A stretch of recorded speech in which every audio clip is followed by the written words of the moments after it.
জানো তো, আমি সেই ছোট্ট থেকে ছবি তুলতে খুব ভালোবাসি। আর তারপরে যত বড় হয়েছি তারপরে ভিডিও করতেও ভালোবাসি। যখন আমি এই প্রফেশনে আসিনি তখন থেকেই আমি ভিডিও করতাম। তখন তো রান্নার ভিডিওই বেশি বানাতাম। তারপরে বোনের এই ড্রেস নিয়ে ফ্যাশনের ভিডিওই বেশি বানাতাম। তারপরে যখন আমি আমার এই প্রফেশনের মধ্যে ঢুকে গেলাম, এখন তো মেকআপের ভিডিও বানাতে আমার সব থেকে বেশি ভালো লাগে, যেহেতু এটা আমার একটা ভালোবাসার জায়গা। তো যতই আমি অন্যান্য ভিডিও দিই না কেন, তোমাদের সাথে শেয়ার করি না কেন, যেহেতু ওগুলো আমার একটা লাইফের পার্ট। আমি কী কী করছি, কী কিনছি, কোথায় যাচ্ছি, সবই ঠিক আছে, কিন্তু আমার মেন হচ্ছে আমার কাজ, যেটা নিয়ে আমি এগিয়ে যেতে চাই তোমাদের ভালোবাসায়।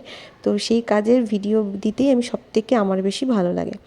তো এই দিদির কাজটা ছিল অনেক দিন আগেরই, আগের বছর গরমকালে, কিন্তু এই ভিডিওটা কোনো কারণে তোমাদের সাথে আমি শেয়ার করে উঠতে পারিনি। আজকে গ্যালারি ঘাঁটতে ঘাঁটতে এই ভিডিওটা আমি পেয়ে গেলাম, ভাবলাম ভালোই হলো এই দিদির ভিডিওটাই আজকে তোমাদের সাথে শেয়ার করি। কেমন লাগছে বলো তো দিদিটাকে? আমার তো খুব ভালো লাগছে, দিদিটা এমনিই খুব মিষ্টি।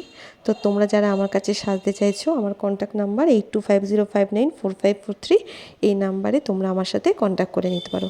আর হ্যাঁ, ভিডিওটা কেমন লাগলো জানাতে হবে কিন্তু। টাটা।